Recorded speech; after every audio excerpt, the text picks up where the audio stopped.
Hi, today I will be testing the Spintires update from 27th of October. I'll be looking mainly at single-player improvements such as engine autostart, engine stalling, bouncing rocks improvements, and of course the most important part of this update, the steering wheel support. Well, first of all, autostart is really useful if you're driving with a steering wheel.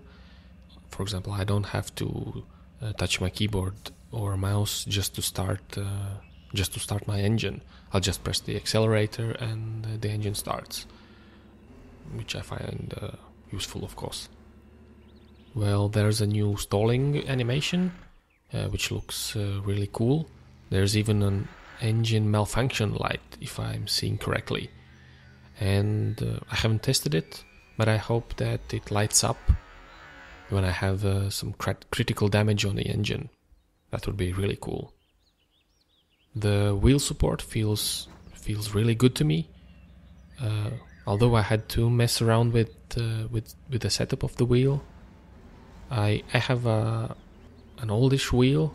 It's called Logitech Momo Racing, and it doesn't have a separate H-pattern gear shifter, which is a shame, but that's what the way it is.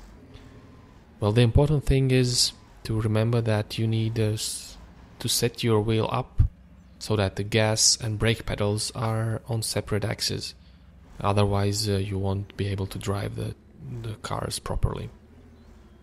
And here we come to the first problem that I had with the new update. Button bindings on the wheel are resetting each time I exit the game, which is a bit annoying, and I hope it's resolved. The good thing is that each truck feels a bit different. Maybe that's just my imagination, but while I was driving the UAZ, the wheel felt lighter and it was easier to turn. And when I got into one of the bigger trucks, the wheel became heavier, which is great. It just increases the immersion, and that's great. Also, the good thing is that wheel reacts to surface changes, such as mud or inclines. You can feel it if you're driving through the mud or on a road and suddenly you come into the mud and the wheel becomes heavier. The same I can say about inclines. The wheel also becomes heavier, and it's good that the wheel reacts to the surface changes.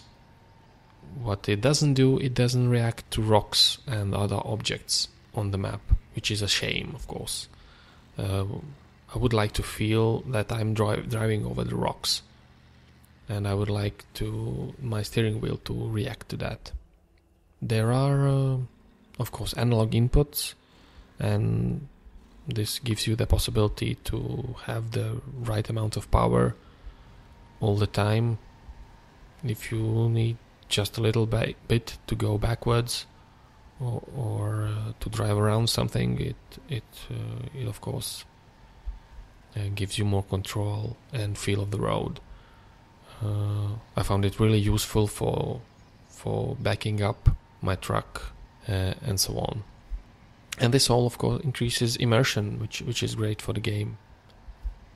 I was messing around in the game to enable my H-pattern gear shifter, and I noticed that there is damage to the engine if you are not shifting your gears correctly, which is great. So it forces you to use and shift the gears in the right way, which is realistic. So there has been also improvement to the bouncing rocks, and it's true I haven't seen any bouncing rocks on the maps while testing the update. But there's a problem, of course. Try, for example, lifting a stone with your crane and then releasing it, which I'm doing right now.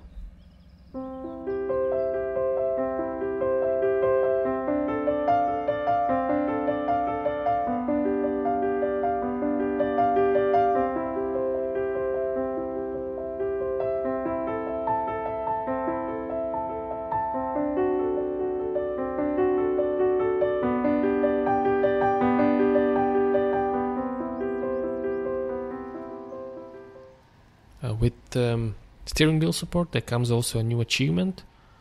But I found out the hard way that it only works if the H shifter option is enabled in the control settings, which is alright. If you have the H pattern gear shifter, you should be able to get this achievement. So I'm coming to the end of the video, and I would like to say some things that I would like to be added to the game. First of all, I would like to have the option to use at least 2 controllers and a digital clutch setting, like it is, for example, in the Euro Truck Simulator 2. Maybe you have seen this, maybe not, but I'm using a custom-made H-pattern gear shifter, and since the Spintires doesn't support 2 controllers, at the same time I can't use it. Also, I would like to have force feedback from rocks and other objects in the game, which I mentioned before. And also I would like to have an option to bind one of the buttons to the winch, so that I don't have to use my keyboard when I would need to winch myself out of deep mud or something like that. Well, that's about it. Subscribe, give this one a like. Thank you for watching, and see you in the next one. Bye!